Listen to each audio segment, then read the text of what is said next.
Asia Raine. I'm honored to welcome you to Unbroken. I always love talking to other SRA survivors.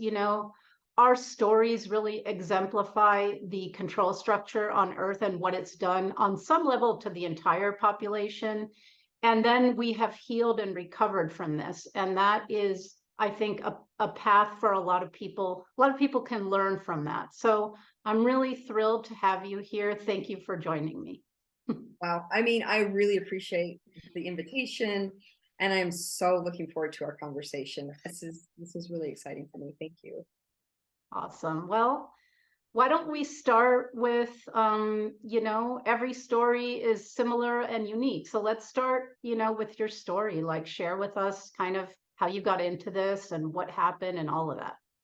Sure. How I got into it was depression. I thought I was suffering from, and actually I was suffering from something that is very common. If I was telling anybody about it, you would say, wow, you just sound like you're really depressed. And I was. There was apathy. There were these manifestations, symptoms, whatever you want to call them, that were coming forward that were really unusual for me. And it was so unusual that I was noticing that it wasn't me. And it was really bothersome. I didn't fall into it and stay in bed and like kind of wallow in it. It was like this depression companionship that was this view or this lens that I suddenly was looking at the world through. And it felt very claustrophobic. It felt very confusing. And the apathy that was accompanying it was very alarming because I didn't care. So there were these things going on for me that were notable.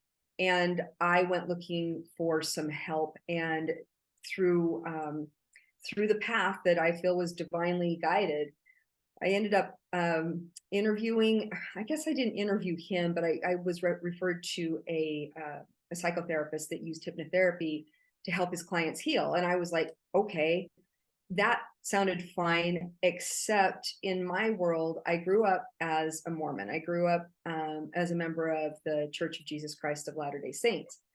And in that religion, the way I was raised, you did not seek outside help outside of the church. If you had an issue, you would go to like a family member that was above you, your husband, your father. There is a structure, there is a hierarchy.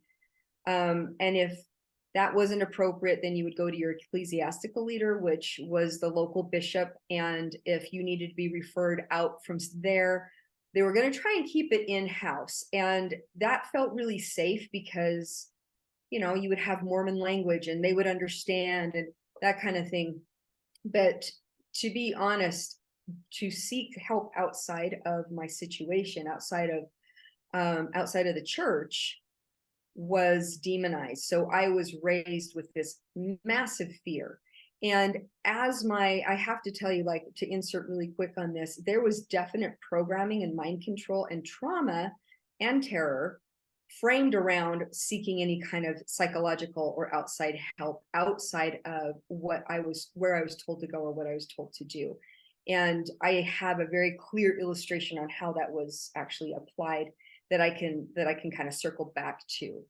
But what I did is I actually did kind of punch through this fear, and I talked to this therapist, and because this depression was just like it was ruining my life. You know what I mean? It's like, this is not the way I am. This is not who I'm. A great person. I'm usually gregarious. I'm really happy. And it was like everything was just flat. So I decided to see this therapist. He had me fill out a form, and I went back a week later. I knew I was going to keep this hush hush. I didn't want my husband to hear about it. I was just like so shamed already. And I used my savings to kind of start paying for this, out of pocket. So it wasn't going to be found anywhere or recorded. It was really terrifying for me to step into this. And I remember asking the therapist, when he looked at the questionnaire, he says, yeah, I'd be able to work with you. Let's see where it'll take us. And I says, well, how long do you think it'll take? And he says, well, let's give it a couple of months and then see where you go. Right. And in my mind, I'm like, I'll be cured in a couple of months. Like, that is what I heard. That is honestly what I heard. And in my mind, I'm like, okay, I think I have enough money to pay for that and I'll be done. And then we just don't, nobody needs to know about this, right?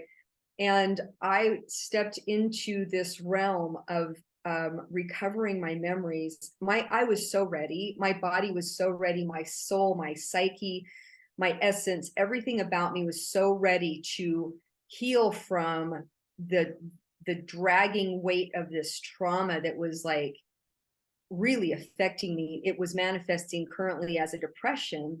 I was so ready to get rid of it that my first session with him, I jumped right into a memory. I jumped right into a ceremony. I was being blessed as a baby in a family setting, and it was satanically. It was, you know, there was black candles and red robes and blood and chanting, and I don't know, I thought it was like symbolic. I thought maybe I had to like decode it or decipher it, you know, but I went into this with some curiosity, kind of like, I don't know what that was, but that was weird.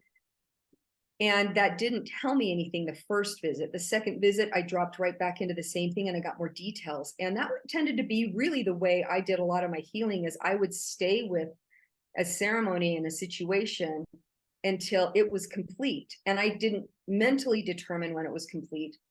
It was complete when I jumped into the next one. And usually I had this whole scenario that was telling me a story of what was going on. And it was very visceral. Like it was me watching something that I hadn't even remembered, but my emotions were remembering it. My body was remembering it. Things were making sense. And also, as this progressed, my behaviors began to change. Anxieties were going away. Rage was like dropping off. The depression definitely went away. It kind of came back in a different way once I started realizing what my life really was. And I'm like, oh, that's terrible. But it's a different depression. It wasn't like I'm manifesting, it's trying to get something out. It was, I am really sad that this happened to me, and I'm not too sure what to do with all of this, but I'm going to keep going.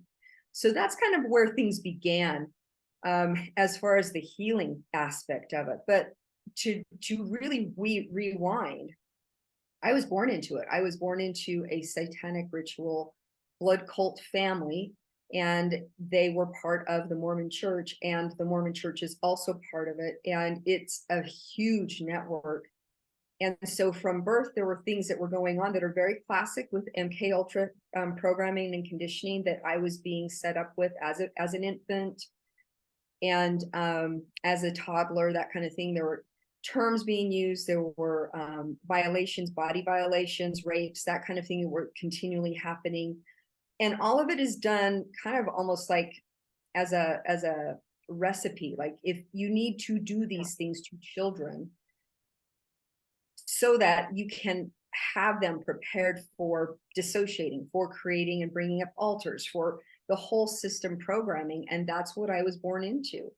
And from there, I like at age 5, I was picked to be on Romper Room. And so now I was like, that was a local program. I think it's actually a nationwide thing, but it was a syndicated, if I remember right, it was syndicated. So it was popularized. It was happening in Salt Lake City.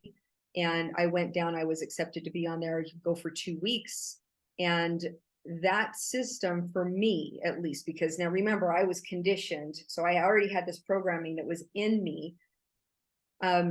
Those that were watching the program, because the programming was there, and then it was also forwarded on to the high levels of the Mormon church, and for certain men up there, I'm not even just going to say the pedophilia side of it. It was just like I was picked and I was owned so that I could be put into a high level system. And the way they were watching me, and the way I interacted with kids, and the way I was listening to and responding to direction, and you know how I looked, all of these things were all taken into account. So I got picked to be one of the children that was actually taken up to the church administration building for the LDS church, and I would be dropped off there or taken secretly in other ways to participate in satanic rituals, and also to continue with more mind control and more MK Ultra programming, and also human experimentation. So a lot of drugs were, you know, being there, tons of electric shock that was present so many times, you know, cattle prods and things like that, witnessing murders, witnessing not just not just sacrifices, but actual just executions.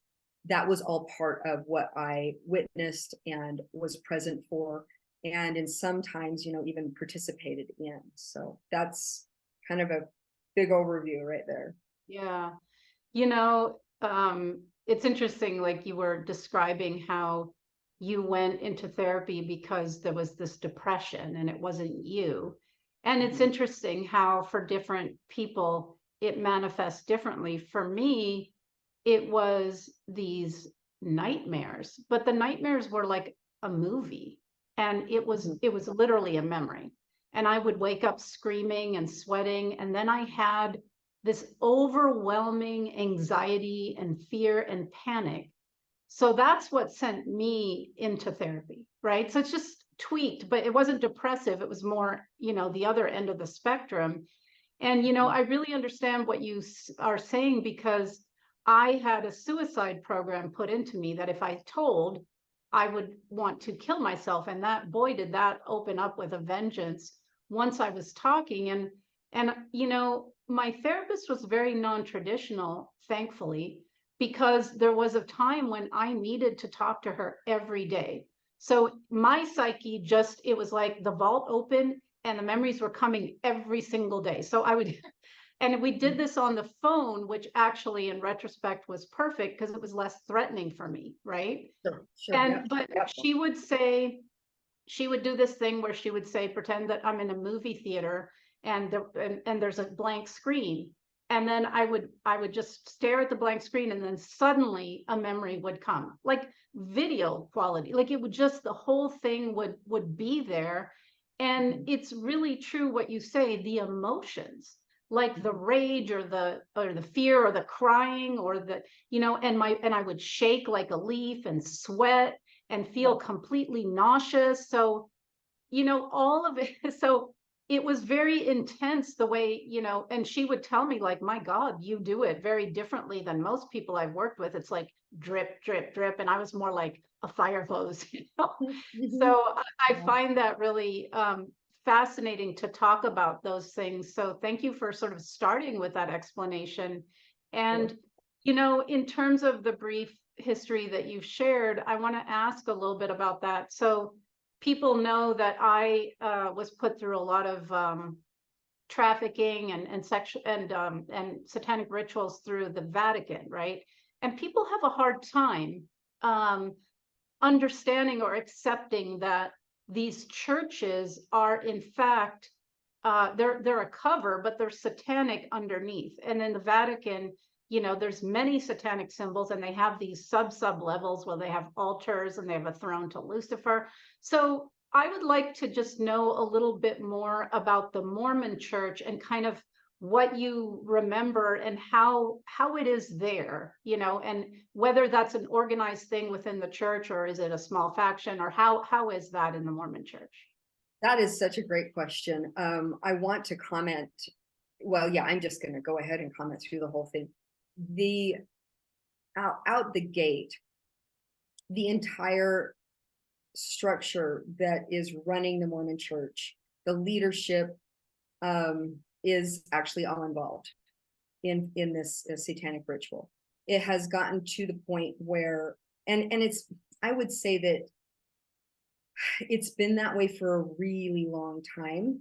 And I'm also going to say that your average member of the church is going to have a really hard time hearing me say that, because they aren't necessarily participating. And it goes in layers and levels. And I think you can speak to this.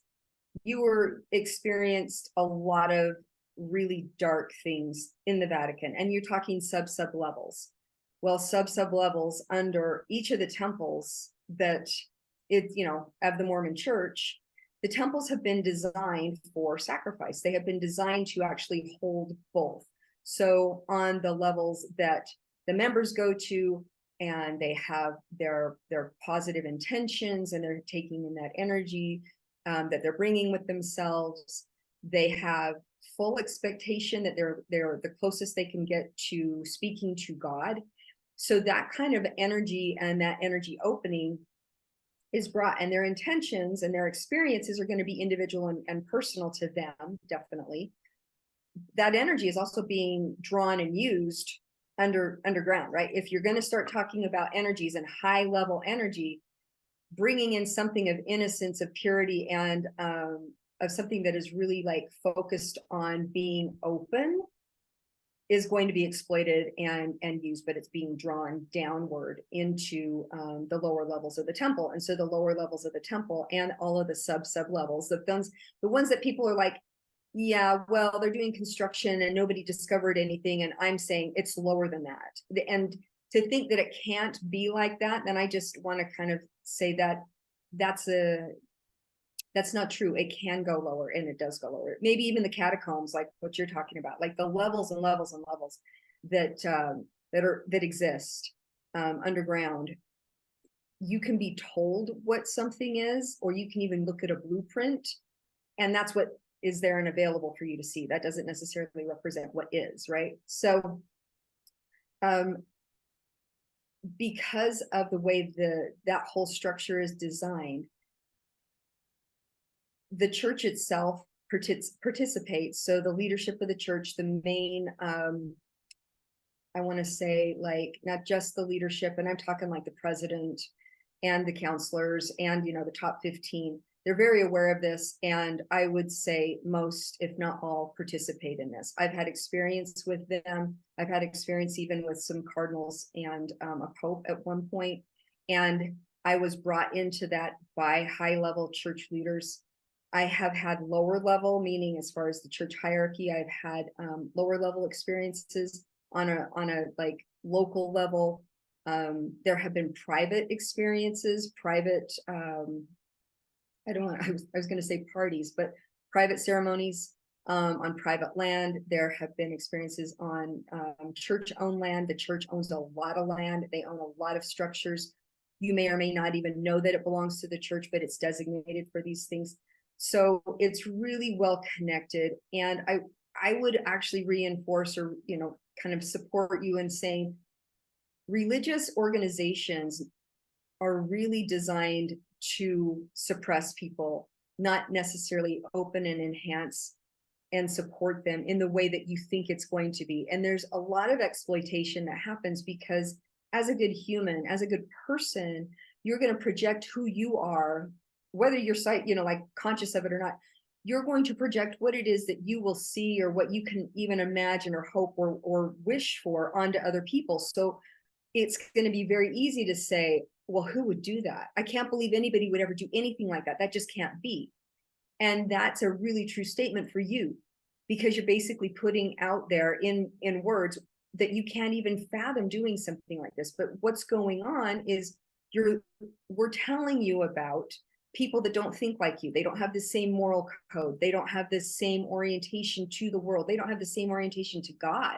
And so because they act like you, because they put themselves in positions and then give themselves labels to say, I am a leader, I'm a good standing member of the Mormon church or whatever other church you want to talk about, then you're automatically going to be giving them credentials or latitudes that they don't deserve to have. But they're not going to say, by the way, and on the side, we're doing sacrifices once a week, kind of idea. That's just not something they're going to do. This helps keep, and your desire, a person's desire to really hope this doesn't happen, also helps keep it secret, right? It also reinforces the fact that when I come forward and say what I'm saying, or you come forward and say what you're saying, and these experiences start coming out more and more, it still makes it a little difficult because of the disconnect, the cognitive dissonance that is inherent in what this is. So really giving the victim more of a place to come from, to listen to, is going to be really, really important. If you don't like what they're saying, that's one thing. But because you don't like what they're saying doesn't mean that it's a falsehood. You know what I'm saying?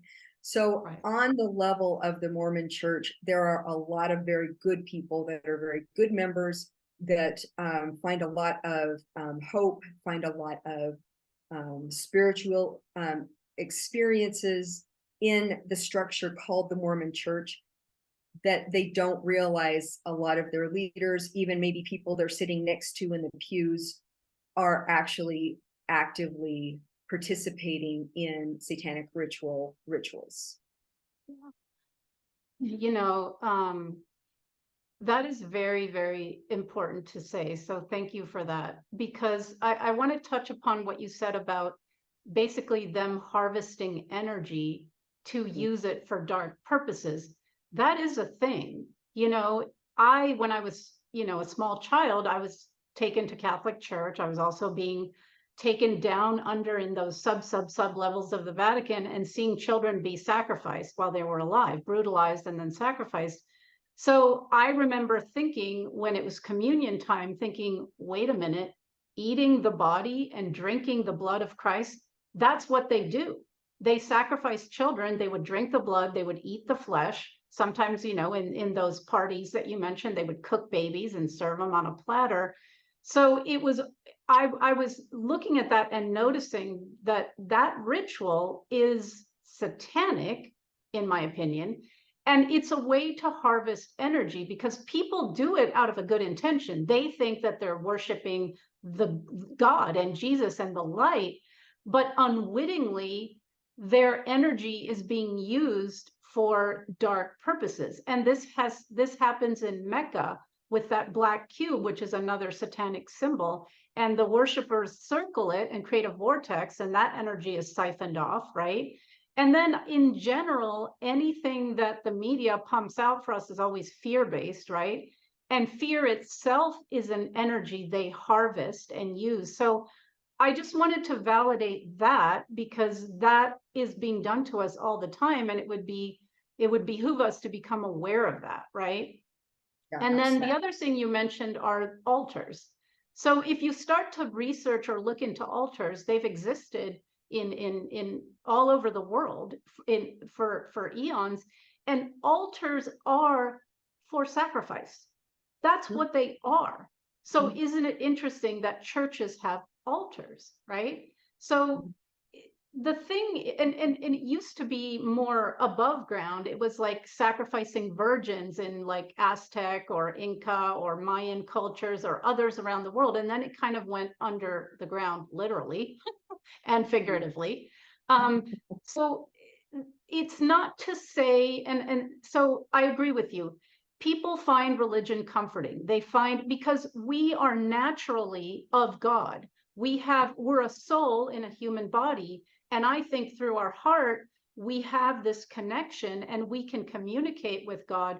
But that's been distorted and twisted. That's what we're saying. But we're not saying that maybe your community at church is very supportive and that's great, and your connection with God is real and good. What we're saying, I think you can agree, is that there's something sinister happening around that people may not be aware of, right?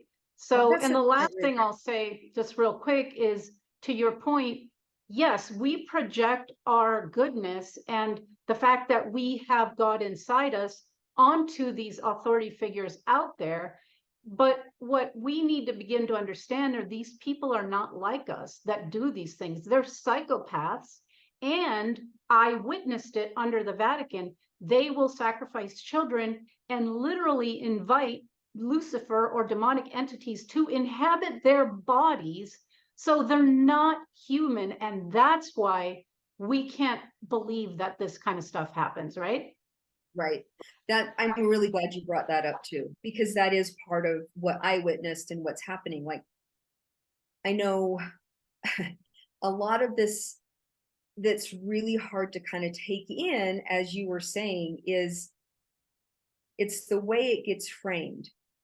It's the way it gets framed to us. Yes, we have God within us. Yes, we have this holiness that we carry around, that we are, and that is innate to who we are.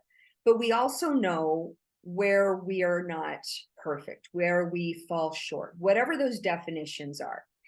And when you have a religion, and I'm going to speak specifically about religion, when you have a religion that has formed itself around the fact that you're not perfect, God wants you to be perfect. We're going to be the way that's going to help you get to God. That soothes this inner, like, unknown. Am I good enough? Am I not? Whatever. And then when you're part of a community that you're witnessing other people around you, good people that are really trying to be their best self, but they are failing or falling short, or they're sinning, or whatever the definitions are. The way I put it, the way the marketing of the church that I grew up in, of the Mormon churches, is they really open up where you can get these blessings, and they tell these great stories, or people talk about these wonderful things that happen to them. And then the setup ends up being, here's the blessings, and you can have these blessings too if, and then so now you've got this conditional if that's going on. You can have the blessings too, end of sentence. You can have these blessings too if you do. And now what has happened is you have like really opened up your energy. You're really ready to hear, what do I need to do to actually take this in? And then there is this kind of nondescript, arbitrary, bland, read your scriptures, pray, whatever kind of thing. And you're thinking, it's got to be more than that. Or you recognize, based on the little things that they have said that you need to do, you're not measuring up in whatever area. They don't even need to identify who needs to take care of what. You do that yourself. We are so good, because we know ourselves. We are so good at already disqualifying ourselves or qualifying ourselves. It's usually a disqualification. How I didn't make it, how I'm not good enough, how I need to repent more, how God might be looking at me because of what these guys just said. Clearly, I'm at fault somewhere, because I just heard about this really great story that, was supposed to be inspirational, and I want that, but that's not in my life, and my life is hard, and I've got these struggles. And like, we have this huge list of what it is like to be human that has been demonized, and we are supposedly conditioned to think that this is wrong, because somehow if God loved us more, we wouldn't have these experiences. And so there's this really kind of marshy, weird marketing, is like what I call it, to keep you trapped and ensnared by yourself. Like, you are able to police yourself according to the rules they have, and keep yourself in that mind control that is just kind of a general blanket they've thrown over the entire congregation. And so people don't necessarily ever make it or arrive or anything. But then there's all these promises over here. If you do these things, then God might consider you for the highest kingdom to be with him one day. Or if you do these things, that person's not going to make it, and you're in this constant fear of, where am I going to be, and how is this going to look? And, like, that is keeping you in a process that is outside of your body. You're looking ahead, or you're looking in the past, versus, where am I right now? And do I feel like I'm a good person? And somehow that's not good enough. Somehow that just seems to be, but that doesn't fit religion. And that's the point. It doesn't fit religion. It might fit God, the true way, right? But it doesn't fit religion. And yet, when we've been in this conditioned space of how we have to think, from entities, from these groups of organized people that work together while they are actually calling in Lucifer, calling in demons, calling in, these dark energies, while they are sacrificing people, not just children, but people. I'm sure that, you experienced and saw that as well.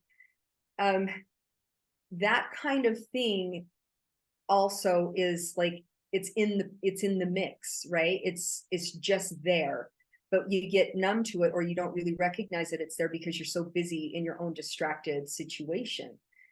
Yeah. I just feel like it's so layered. And so when you and I come forward and we start saying, look, you guys, honestly, what is going on, and what is actually in the organization, leading these organizations, running these programs, is really dark. And although you have great experiences, nobody's doubting that. That does not mean that the entire religion is also in that same energy.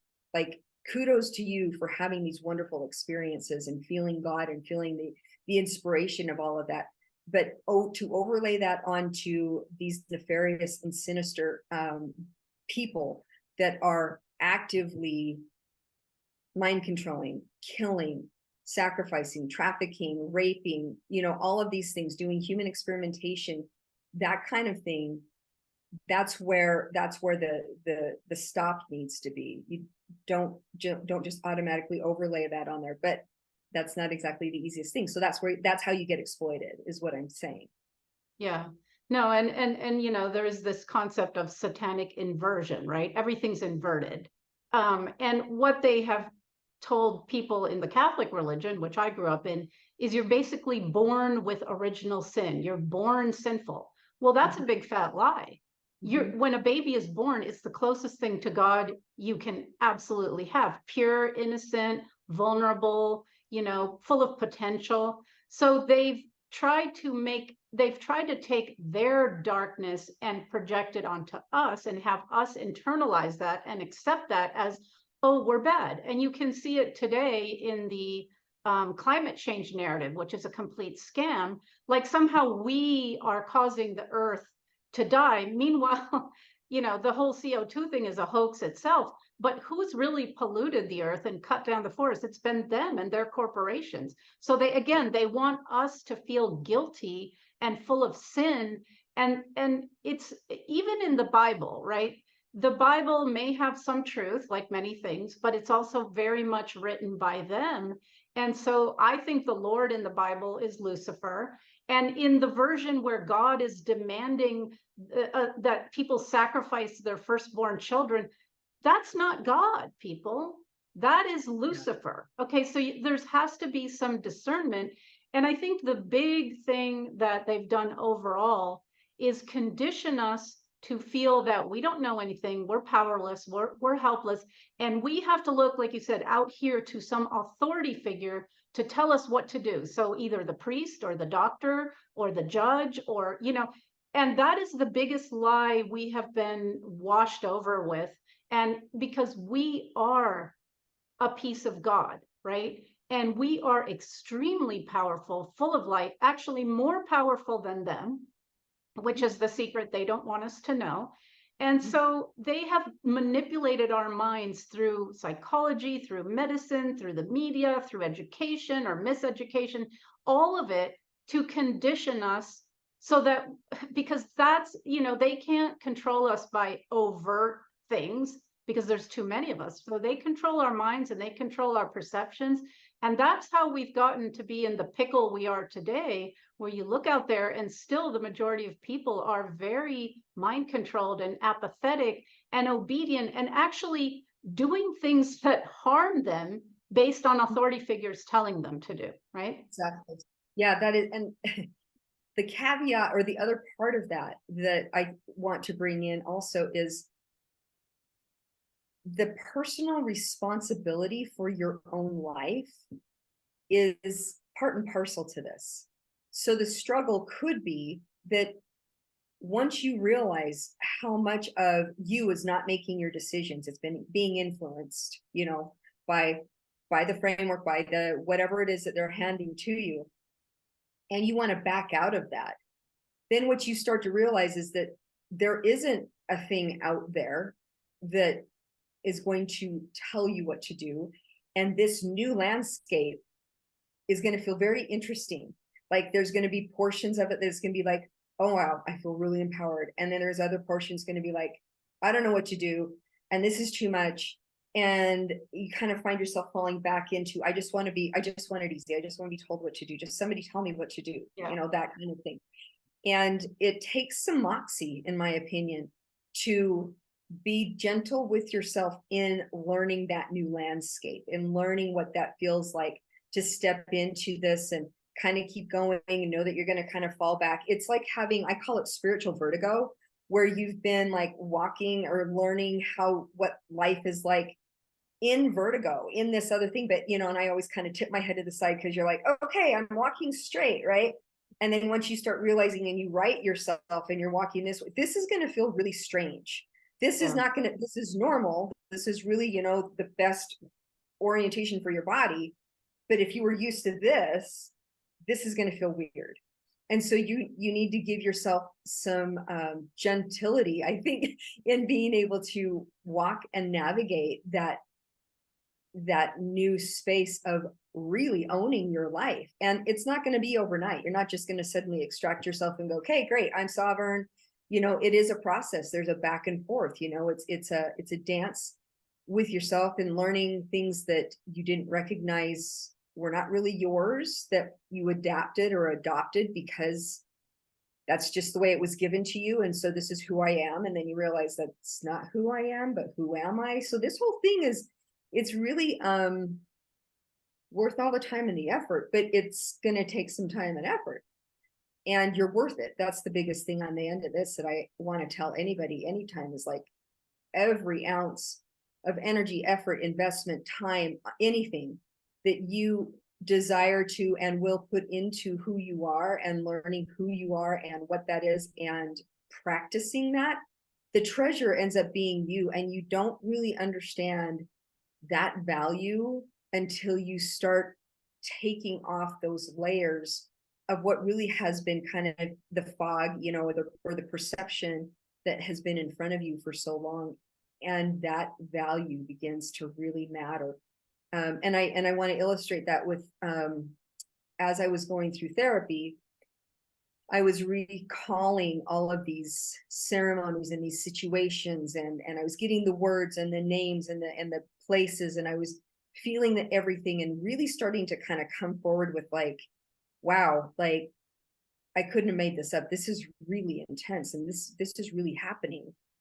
And it'd been a couple of years, and I remember there would be some of the times I would be done with my session, completely worn out, and just shaking my head, just going, I'm certifiable. Like this is crazy. I don't know if I can believe myself. And then my therapist was really great because he would say, but your body was also witnessing this and your emotions. Like he was helping me put together, here are the things that is validating what you just experienced. And they were undeniable, like, because they were coming from me and I was the one experiencing them. And so I would go, yeah, okay, all right, yeah, I can go with that. I'll, you know, I can keep going. And most of the time he would always kind of end my sentence that way by saying, and you're worth it. And I remember going, yeah. You know, like it was just, yeah, I know, kind of this, I wasn't even brushing it off because I was uncomfortable. It had no place to land. It's like a helicopter that doesn't have a landing pad, right? You know, like here's the comment, and it's just like, it just kind of keeps going by. And then there was one day that he said that, and it hit me so hard, like it had a place to land. And I was like, oh my gosh, I'm worth it. Like I'm doing this for me. I thought I was doing it just to get this stuff out of me, which is motivating in and of itself, right?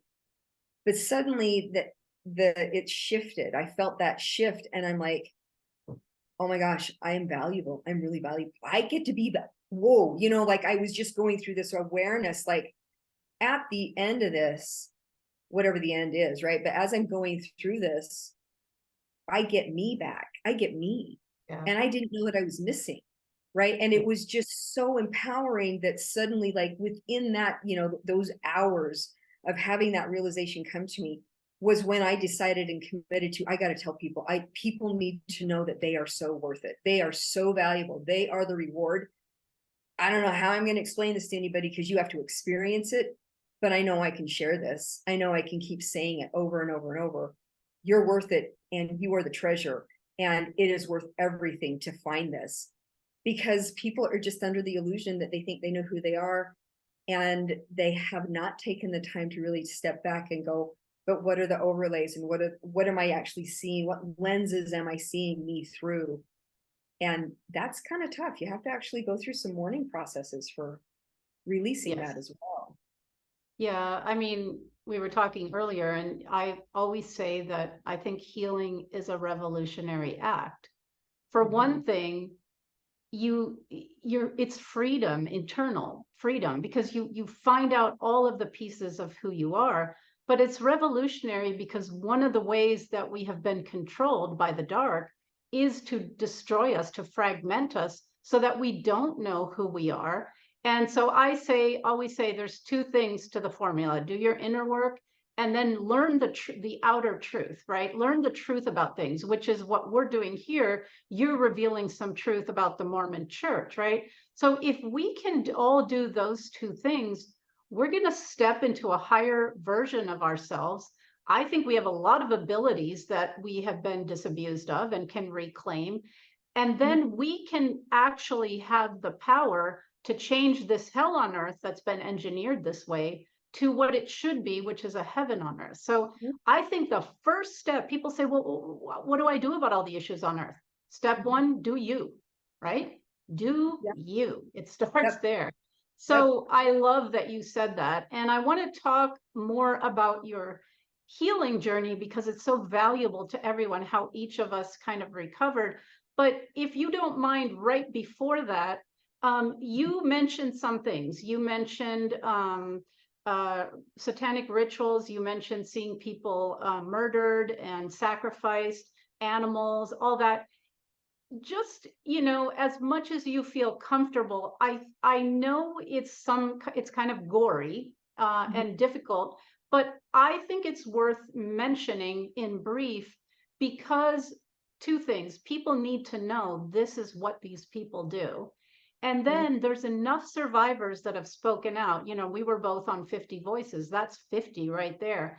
And the overlap is incredible. People in different countries, people in different religions, people of all different walks of life who don't know each other.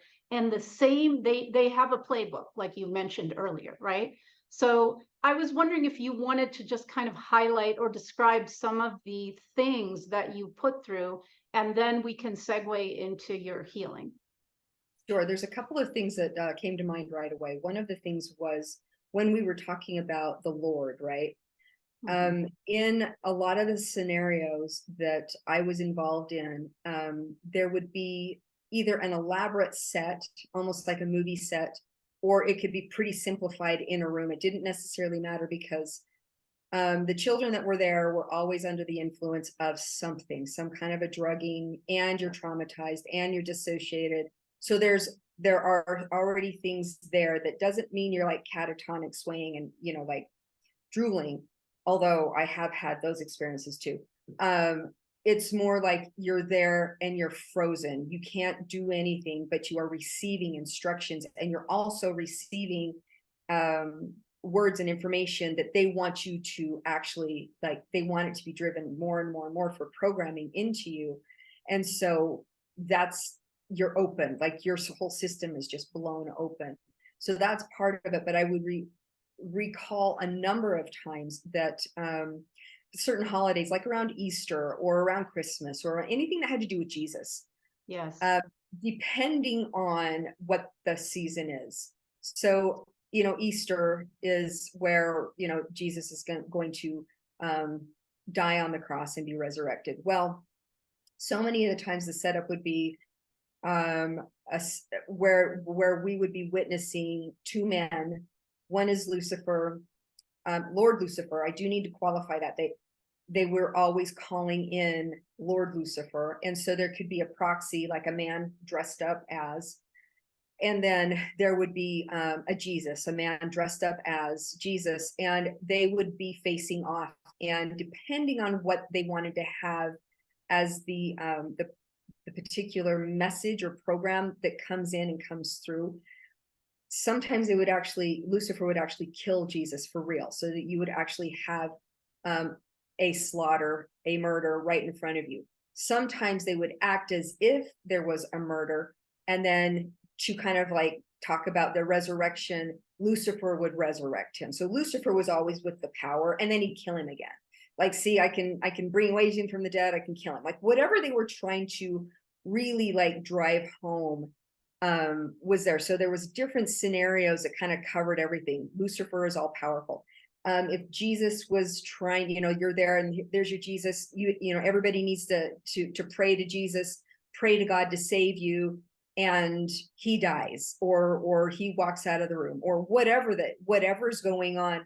There's a betrayal there, there's a mistrust there. So when you said fragments, that's so key, because what they're doing is, if they can isolate a person, a society, whatever, if they can isolate a person from their God, from their family, from themselves, right? From any kind of like relationship, anything in here, and you can get fractured and fragmented, that's the goal. That's one of the biggest goals, because then you're really easily controlled, because you don't trust anything or anybody. You can't trust yourself, you can't trust God, can't trust your family, you can't, like, go down the list, and then everybody else is suspect. And so then everything relies on you, or you have your handler that you trust, but you don't know they're your handler, so they're tracking and following you. So it all builds on itself. And so that's always really important to understand, at least for the Mormon community. When I hear people talk about, I was praying and the Lord told me this and this, I'm always in my head just kind of going, are you sure? You sure it's the God you think you're praying to? Because might not be. So there's that segment. There was experimentation as far as medically goes. I want other victims to know that the ones that have had these experiences, with the electrodes all over you, being given like a cocktail of drugs, like it depends on which direction they want you to go. Euphoric, depressed, angry. And I'm just naming 3 emotions. Like there's others that emotional experiences going on through different parts of my body that I had no control over. It was completely directed by drugs, and frequency and electricity and all of these different things. That was very confusing. While I'm being shown different scenes, like on a projector or on a screen, right? It could be people that are very loving towards each other. It could be an orgy. It could be gay or lesbian love. It could be murders. It could be war. It could be whatever it is, and they're associating what you're seeing with what you're feeling. So then that's getting driven into you. One of the most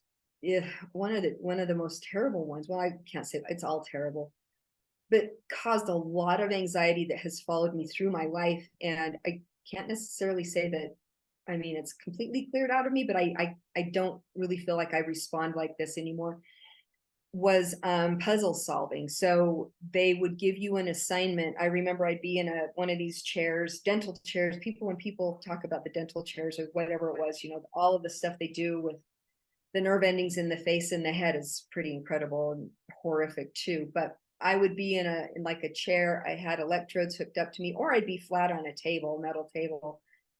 But in this case, I had to be sitting up so I could actually see a screen and a puzzle, and they could track my eye movements and that kind of thing.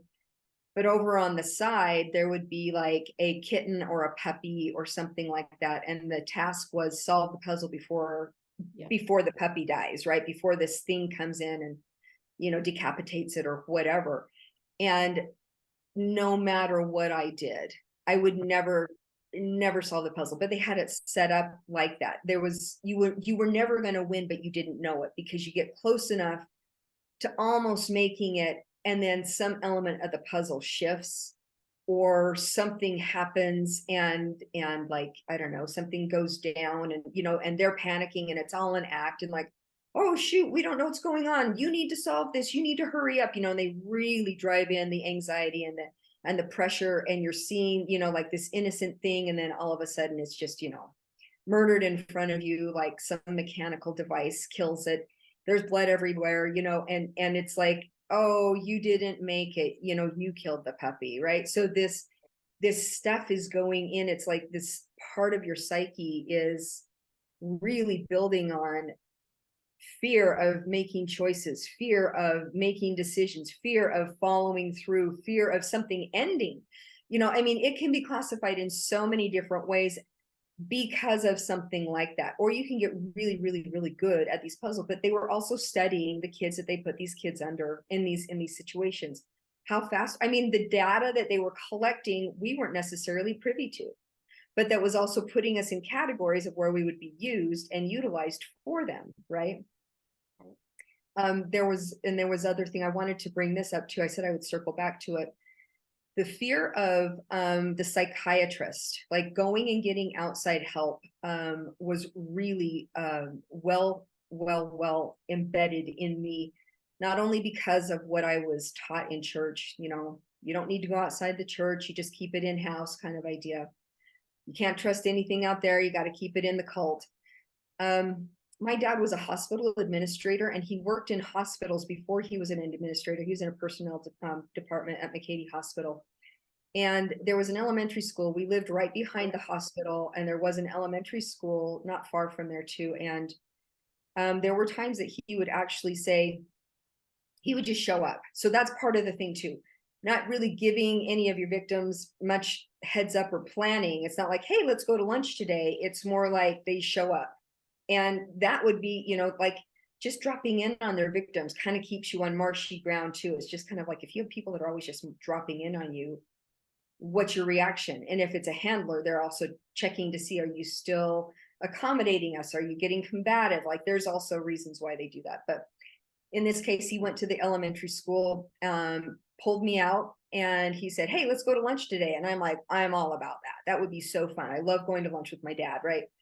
And so we walked from the elementary school to the hospital, and we went in the back door, and the back door happens to be the morgue. So now we're walking through the morgue.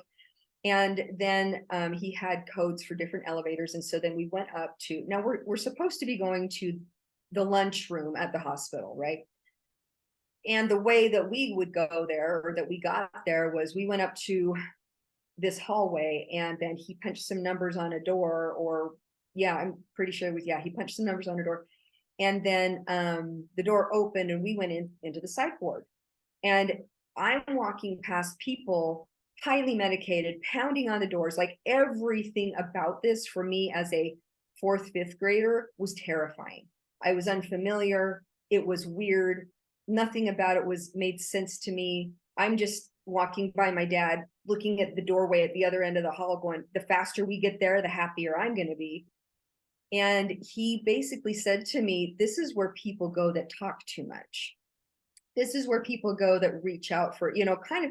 So it was these setups that would actually be really, really like traumatic. Again, I'm dissociating. He already knows this. He knows how he's got me trained, right? And I have visions of some of these doors and the people's faces, and I'm just, or the ones in the wheelchairs that are just sitting there, like, like so drugged. They just, all of it was just very, very uncomfortable and very, yeah, terrifying. Because it was also recalling some things that I hadn't remembered either. This is things that I've seen in, the screams, or the way people were being treated. The whole energy was familiar to me. But we got to the end of the hall, he opened the door, we walked out, and then we went, down the other stairs. Like we ended up getting to the lunchroom. I was just concerned about, I was thinking when we finally got out of there, it's like, okay, cool. I hope they have chocolate milk. Like I was just some way trying to get myself into a place of what can I look forward to so I can get this behind me. And I think that's one way the dissociation works too, is you want to willingly get this out. Like you want to put it behind you. And that's part of the conditioning too. So not only is it you as in a biological system that wants to move itself through those kinds of traumas, but you in your own psyche don't want to be there either. So we do help the system, help our bodies, help our minds repress these things really well, because we don't want to be living in that state. So those kinds of things are things that help you, if you are a victim, kind of give yourself a little bit more awareness of, oh, there's biological chemicals that are running through my body called hormones. There's shock hormone, like there's different things that are running through my system that could be coming up from a recall. Anxiety isn't just, I'm always an anxious person. It's like, what's going on? What is that rooted in? Where are you bringing this up?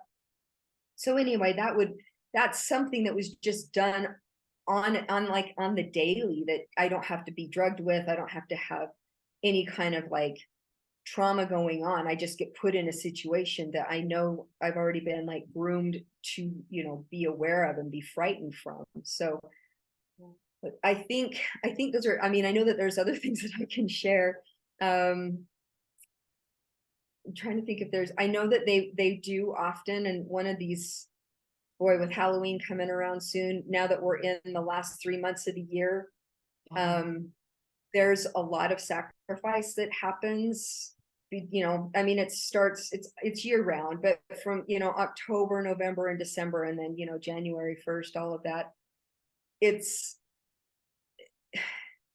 There's so much that is happening. There's always a reason. People are blind to it. You're not going to necessarily see it, but it's there. And dates matter, times matter, days matter. They have a reason for sacrificing based on the date, based on the holiday, based on the birthday, based on the time of year, based on the moon.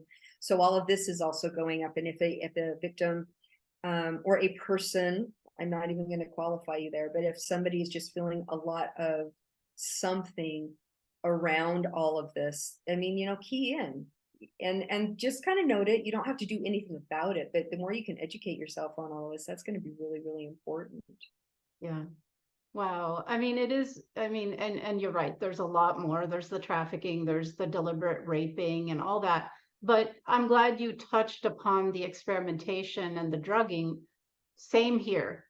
I was taken to my uncle's underground facility, electric shocked all the time, put on weird different drugs. I think some were psychedelics, some were all kinds of other things, made to watch things through screens, made to say things about myself that were negative in a tape recorder, then that would be played back to me with headphones.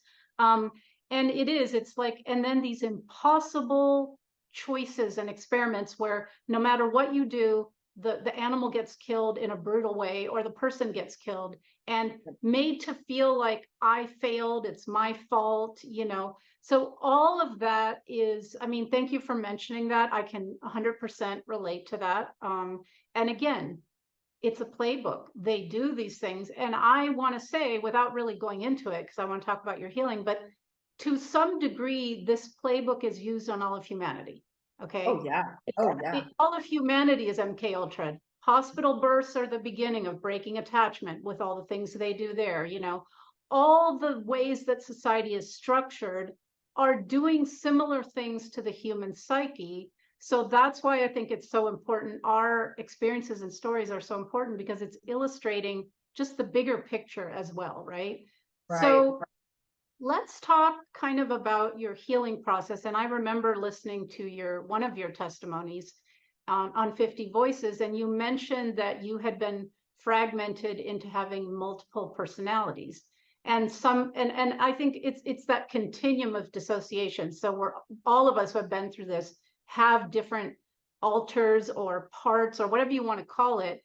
And I know there's like a lack of understanding about what that is in the general population. And people will think if you're a multiple, you can never come back from that.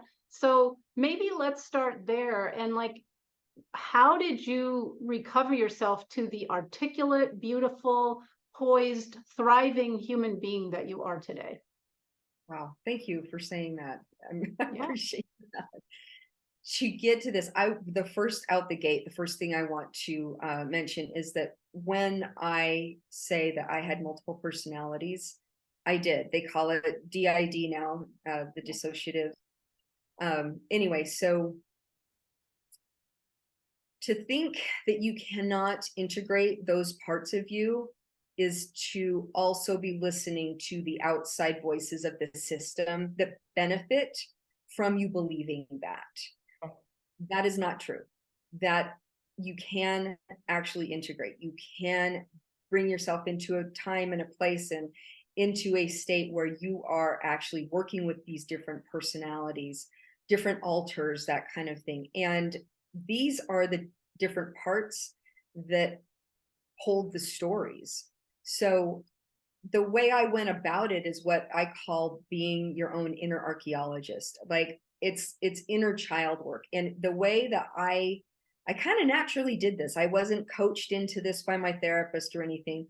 I just remember once as I was going through a number of these different memories, it was kind of like this very fluid awareness that different ages were coming forward. Like something happened when I was 2, something happened when I was 7, something happened when I was an infant. And I'm like, so all of my ages are going to be have something to say. And so then what I did is I just created in my mind a safe place where all of these ages could actually gather. And the safe place, I like to tell people, is like, create that, make it up. You can have an ocean by the mountains, wherever kind of idea. It doesn't have to make sense, but you also don't really want to, go to grandma's house because you always loved grandma's garden. That may not be safe for other parts of you that are inside. So create something that's very neutral, place you've never been, and then invite those different parts to be there.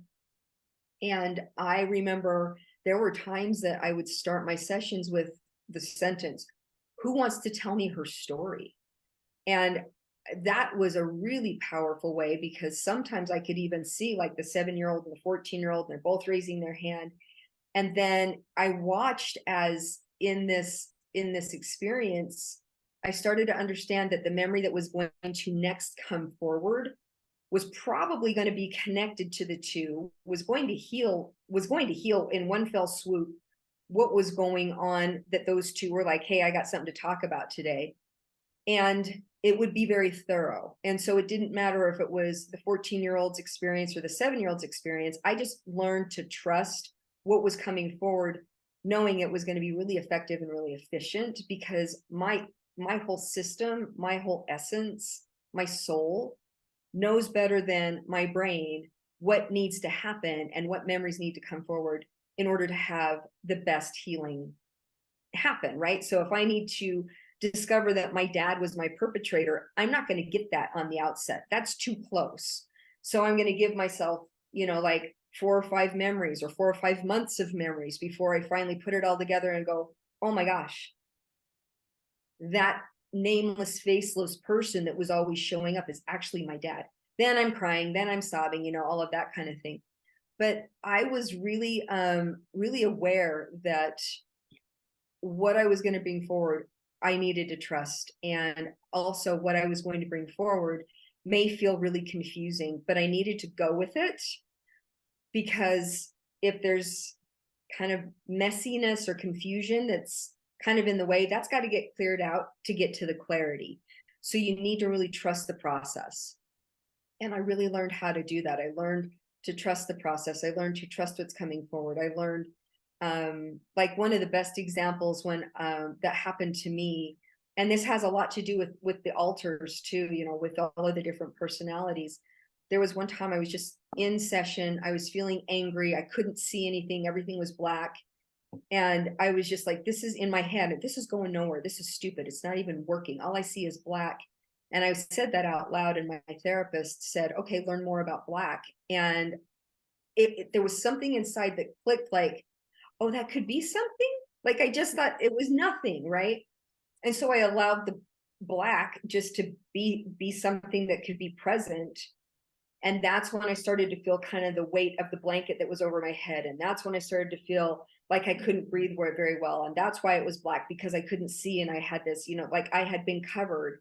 And that's where this whole memory needed to start. And I was really, really aware that as I went through that experience and recovered that memory, I had, like had a fear of being, covered in blankets, or like, in a sleeping bag and like trapped and claustrophobic.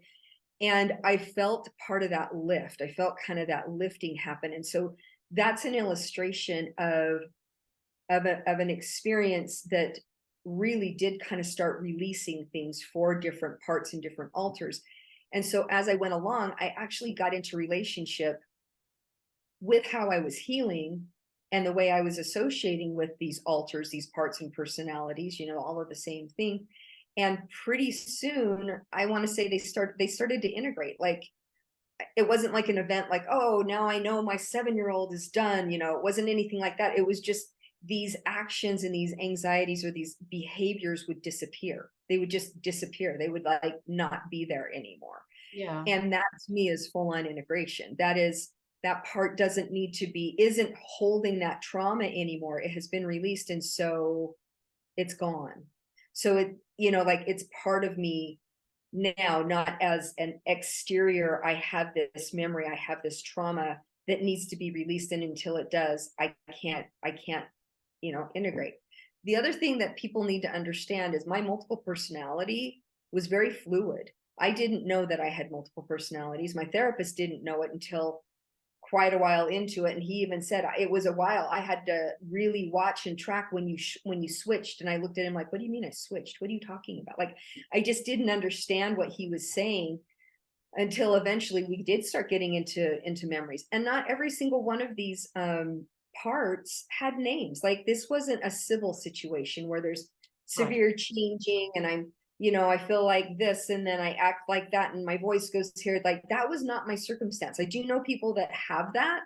That was not mine. I was still the same related person. Sometimes was a little more flighty and giggly and but that's just where you can kind of think, oh, well, that's just who I am. And it's like, well, that's actually not, you know what I'm saying? Like, there's some different variations. And again, it's not to say that if you're flighty and giggly, you've got alters. I'm just saying there were switches that I felt were very normal to me, that were different parts coming forward, that were actually running the show. If I felt unsafe and there were men in the room, I would immediately pop into my beta kitty alter, which I didn't know was even a name. I had no idea that MK Ultra had this, program, but I would switch into a flirtatious, kind of sexual being, because in my mind, the way this made sense was, if they're nice to me, they won't, if they like me, they won't hurt me. That's the way it functioned here.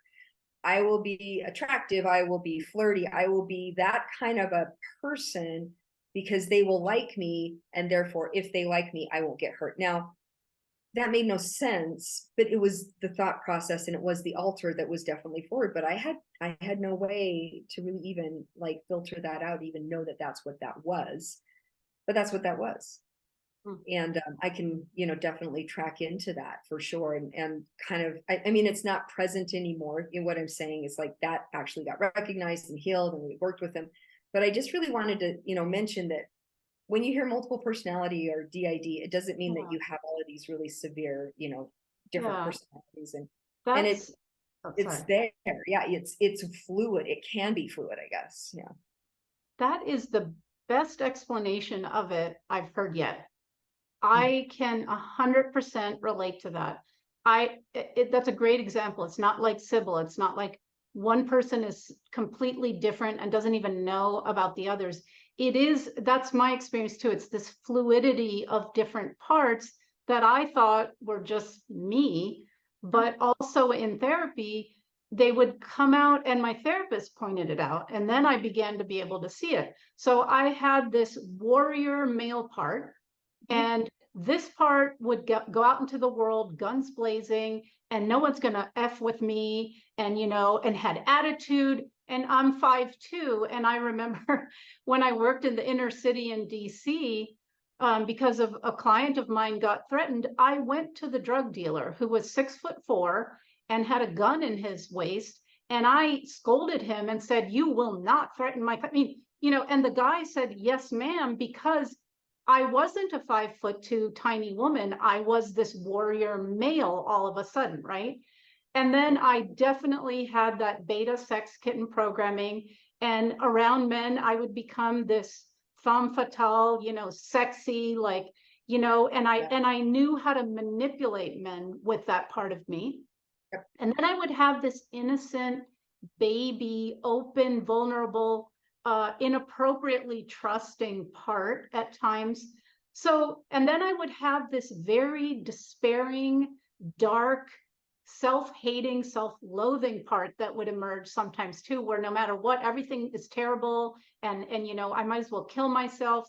So that's just a few of them, but thank you for explaining it so well, because it is being a multiple, but it's not like it's portrayed in some cases on TV. It's more of a one person with these different like parts to them. So I just wanted to add to that. Thank you for that. That was really well said. Thank you for saying, but your examples also I can relate to, like the innocence, the warrior. I had that. I also had the suicide programming. I call it a self-elimination programming, because even that despairing, cycling, you can just really go down, going to get very, very low. Like that is one way that I think that program triggers in, because you do self-eliminate yourself from even society. I don't want to talk to anybody. Like woe is me, I can't hear any positivity, kind of thing. And you really can just like Yeah. put yourself into a space that nobody else can see, like they're just wondering where is all of this coming from, that this whole program is running. And if it runs far enough, and if it does trigger the suicide program, then that starts its work.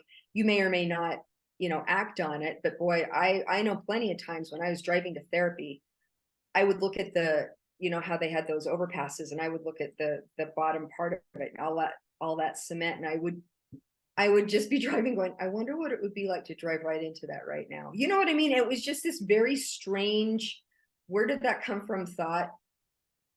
I mean, and if I was in the right mode, and if I had been still accessed and maybe even handled and triggered, that kind of lulling, ooh, I wonder if, like that kind of that familiar hypnotic program could have played itself out, right? It never did. Clearly, I'm sitting here. But that self-elimination, that suicide program, and the reporter program is something that I believe across the board all victims have. You're going to be recording everything that you're interacting with, and you will be, if called on, reporting to your handler with very real detail what it is they're asking you for. And you may or may not even be aware of it, because it depends on the program and the alter that's clicking in and clicking out, and how much access your handlers have to you, and that kind of thing. And so once I realized, and this is also important, once I realized that my family, my birth family, my grandparents, like just, it was so hard to even really take all of this in. But once I realized that my family were the ones taking me to these ceremonies, and the ones that were raping me and programming and all of that stuff, the thought that came to me was like, oh my gosh, they know stuff about me that I don't even know. Like, I don't even know what my triggers are, and they do. And the only way I'm going to get through this without not knowing that I'm falling back into their graces or their control is I got to cut this off. I've got to drop off the planet for them. So I did. I did that. I was one of those people that just, I went through a process that came up, I made a phone call to my parents. I'm not going to be participating in family activities. I wrote what I was going to say on a 3x5 card so I could just focus on that, because in case they said something that would trigger over giving information, oh, where is this coming from? We're so worried, I would stay right with my card, and I was just rereading, and I'm sorry, I just am having a hard time right now. Like, no information or very little information, but I basically just cut everything off with my birth family, my parents specifically, probably 6 months after I started therapy. And a lot of effort has gone into tracking me. My dad just wrote me a letter last May telling me more about what he's been discovering, and how he's been tracking me. And like, it's just it's almost a great education tool that I would love to show people. It's like, look, let's read this as a normal human, and now let's read it knowing that he's a handler. And you can see the play on words, and the emotional, knot tying, and all of the things that could be and are involved in all of this. Being a handler is it's an art, it's a skill, and there's a playbook. There are things you do so that you can actually affect your victim and control your victim. And it takes an immense amount of energy to step away from that, because for reals, I grew up adoring my dad. He was my hero. He was the man that I was always looking, like hoping to please, that kind of thing. And he was actually one of my main handlers, and still tries to exert that power. And because of the work I've done, I see through it. So that it's really, really important, again, like what you were talking about, like, get to know who you are. I did my healing through being this inner archeologist, doing inner child work, going back and getting the memories. One of the things that I think is a fallacy that does us disservice, and I may have a lot of people disagree with me on this, I found that going back into the experiences and reliving what I needed to relive, right? Whether I needed to relive a body memory, whether I needed to expel an incredible amount of emotion, whether I just needed to cry a lot, whether I just needed to feel anger, whatever it was, right? Going back and allowing that scene and the information that was coming up from those memories to present the way was healthiest for me for my healing. Not so that I could know the story or find out this information or that information. I'm after my healing. Trusting that that process was going to be, that was so cathartic. And what I feel is kind of the fallacy and this, and the thing that I think is a lie, is people are so worried about re-traumatizing a victim. Well, we don't want to be traumatizing you again, so we're just going to be like, really gentle with you. And for one part of you, that is such a relief. Oh, thank you. I've been through so much. Thank you, thank you, thank you. That's true. That is an honest statement. But holding on to all of that energetic trauma in your body, regardless of who you think you are or what you want to do, your body is always going to be in the process or in the mode of healing, and it will come out somewhere, whether it's through your hair falling out or through stomach cancer or through manias or through addictions or whatever. Being in partnership with you, your body, your psyche, your every part of you is going to do you so much more good than trying to, let's be nice and let's just patronize ourselves in this thing. And I again, I know that there are a lot of people that's like, I don't ever want to know about it. I don't want to see it. And that's okay. That's where they are. That was not my sentence. My sentence was, whatever this is not me, and it's not going to find a home in me, and it's not staying there. I'm going after this. And I had to really experience a lot of brutal things. It's not there anymore. But this is why I can have these conversations. This is why I can hold space for somebody going through it and not be triggered. This is why I can talk to groups of people about my experience and not suddenly like trigger myself into, like a ball of jello. I can do this because now it's just information. I got all of the trigger points out. And so going back and really having the courage to step into what you need for your healing is really the key. So you either need to re-experience it or you don't. I don't know. You don't know, but you got to be willing to go there. That's what I think. Yeah. Amen. I 100% agree with you. And I have heard people say that it's traumatizing, it's not good. And I disagree also, because traumatic memory is encoded in the body and the mind in a certain way. It's like congealed. So you do need to go back and open it up and retrieve, and you have to release those trapped emotions. I mean, I'm surprised I have eyeballs after all the crying I did, and the scream, I would scream sometimes to the point that my eye veins would pop and I'd have red veins in my eyes, but again, I don't carry that within me now. I can tell my story in a very calm manner. It doesn't trigger me because I washed all that out, and then you repackage the memory, and then it's kind of like a normal memory. It doesn't, because when you haven't dealt with it, it's like having a bruise here. I haven't dealt with this. The minute someone brushes by me, ouch, the whole thing opens up. That's what a flashback is, right? So I fully agree. If you process those, that is the way to let them go. And then I love what you said a little while ago. I built this beautiful home for all my parts. And it has a beachfront with dolphins, and it has elephant nannies, and it has a house, and it has a forest and a playground.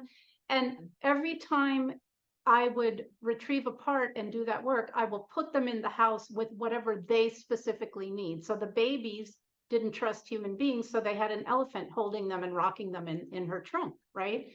And again, in that act of going back into those memories, I believe we are actually going back in time, and us today is going to that moment and taking that part out and bringing her, at whatever age she is, helping her, listening, hearing her story, because these parts are holding the trauma because we had to do that to survive. But it's not fair to leave them over here holding the trauma. So bring them home, process it, feel it, like you said, the body, whatever. And then I would put the part in the beautiful home.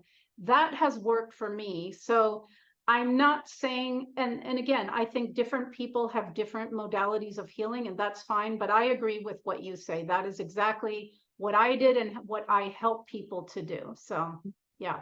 I think there's so much value in doing self-led healing. Like, what feels right to you and moving yourself into those, trusting those things and moving into those places. Sometimes it's going to be really helpful to, if you're going back and retrieving memories, um, to have something of a creative outlet on the other side to help with that healing, whatever that is. You know, it could be gardening, dancing. I'm a silversmith. Sure. I make jewelry, you know, those kinds of things. Those are really helpful.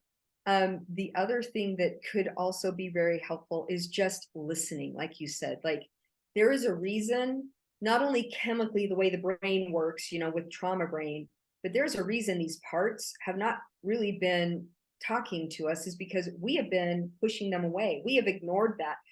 And there is a very real necessary process to establish trust between yourself and yourself. And it sounds really weird, but that's really true. Sitting down with yourself and allowing, like a writing process or a meditation process or a feeling process, whatever seems to work for you. And there's different, you know, programs that you could do. I'm creating one myself, that can actually help with these tools. To really establish relationship is going to be the relationship that becomes so valuable, and then also so full of truth. And once you get to in that relationship space where you can say to that small child, and I did this a lot, like, 8-year-olds coming up and screaming about something, and she's trying to show me this and telling me that, you know, Santa Claus is bad or whatever.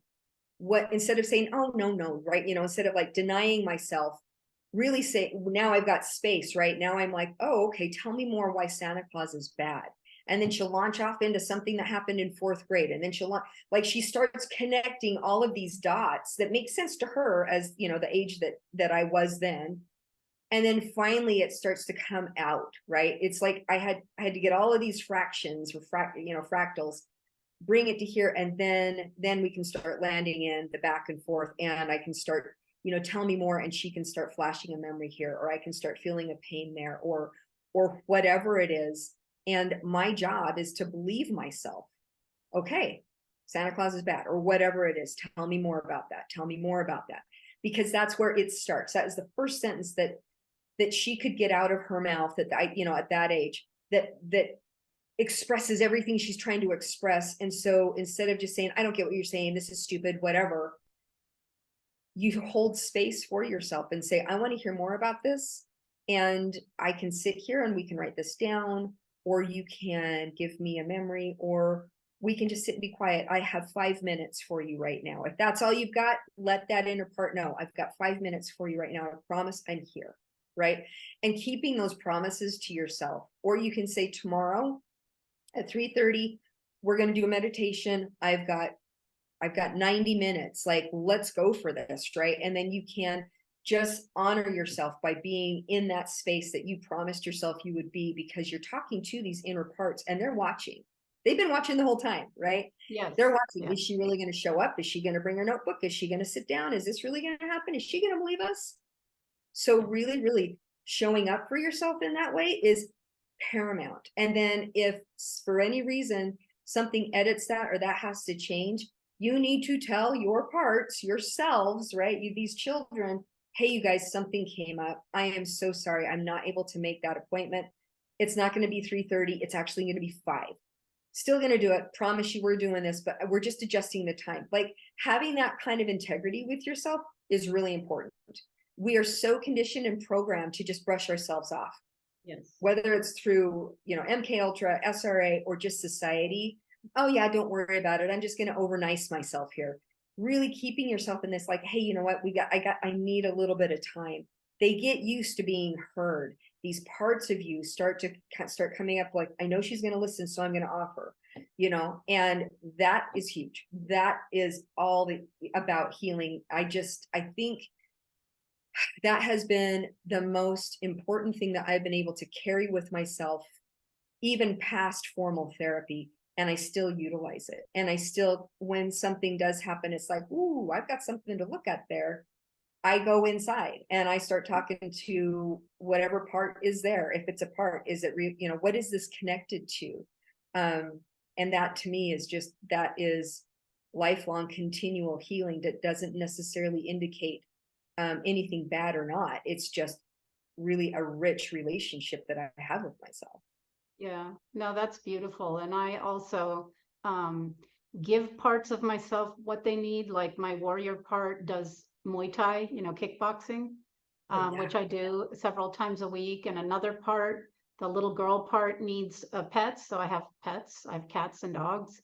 And so it's giving those parts of you nourishment. That's part of healing. People don't think about it, but exercising is part of healing. Being out in nature is part of healing. Sitting quietly with yourself is part of healing.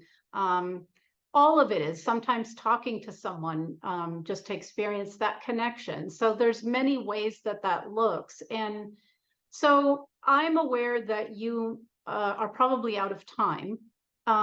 So we can kind of wrap up. And what I would love is for you, we will put your links to your website and anything else in the description so people can find you. But to finish up, like, do you have a message for people? Do you have something that you want to leave people with as we kind of wrap this up? I want to refer back to when I said you're worth it. Like you really are the treasure at the end of this. Whatever that is, and you may not know yet. Just trust that sentence. Cause like I said, I didn't have a place for that to really land or even like connect.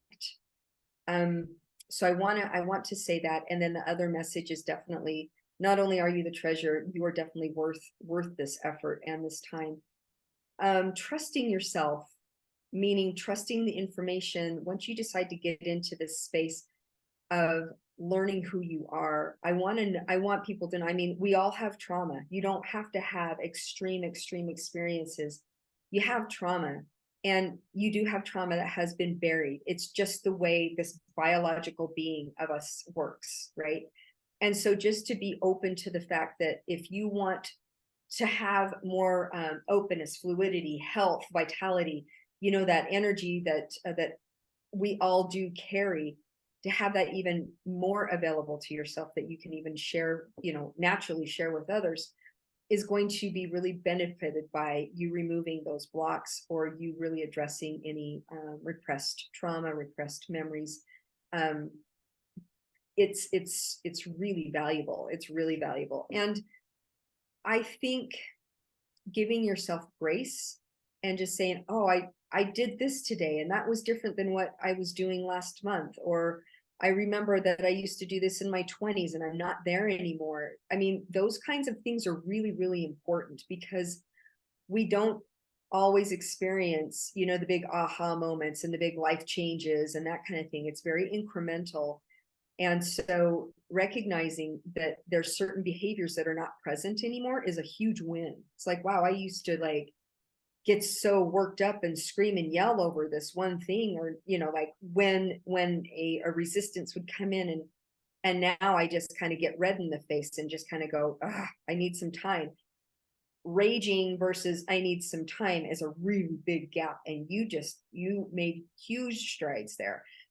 Finding a place where you can feel very safe, where you can communicate, or just knowing that what you're experiencing and who you are, and if you are an SRA victim or MK Ultra victim, that your experience is valid. Like there were so many times I just felt crazy, like I don't know about this.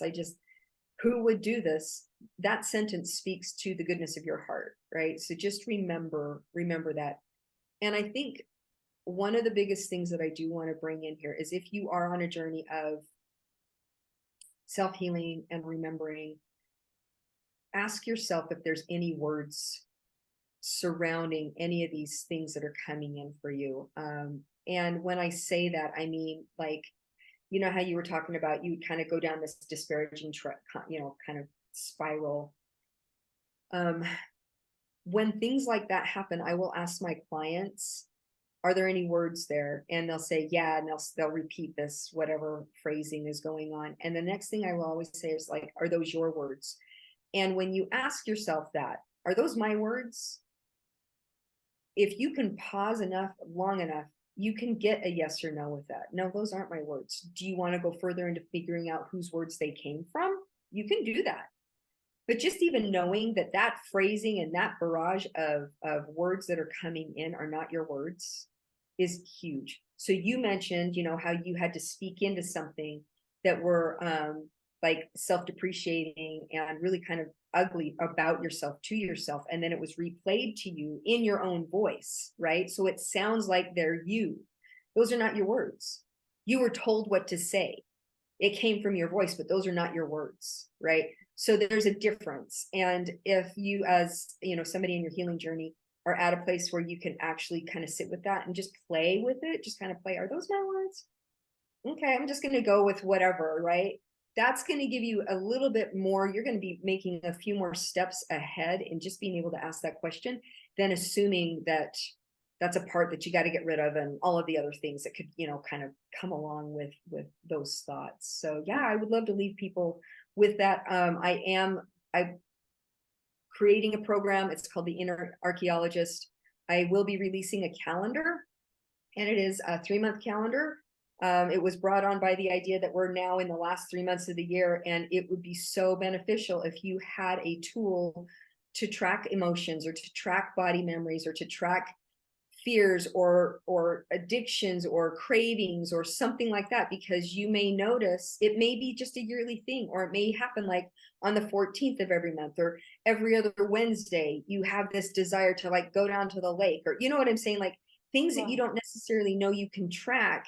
With this tool, you can track it, and then now you have like material and information that you're starting to pick patterns up, and you can go inside and ask about that, or you can go to your therapist and ask about that. You can work with a healer and ask about that and say, look, I'm noticing that I've got an issue with the number 8. Every single time there's an 8 in the calendar, I've got this thing. I don't know what this is, but this is what's happening, you know. And so that gives you some place to jump off from. So I have that. I'm going to put that up on my site. I'm going to have that available. It's a free download. It's just a tool. And once you have it, you can just like keep copying it off. So you can give yourself a year view, or you can give yourself a 2-year view, or just a 3-month view, or whatever. But any way that you can give yourself kind of a bird's eye view, eyes on you, is really going to be helpful. And I just want to be able to offer that too. So developing things and putting things in play and really trying to get stuff ready to, you know, like out there to help people as much as I can. So yeah. Yeah, and you know, it's just so wonderful that so many of us have come out of these impossible horrors, healed ourselves, which is, you know, again, an amazing thing, but doing also what I do and what you do, which is helping people, giving back, you know. So bless your heart for doing that. And you know, Asia, we just have to do more interviews because it's an hour and a half just isn't enough time. So we're going to do more, and we're going to go deeper in all of these things. But for today, thank you so much. It's been thrilling to have you. I've really loved our conversation. So I'll just say until next time. Okay. All right. Thank you. I feel the same way. I'm looking forward to it. Thanks so much.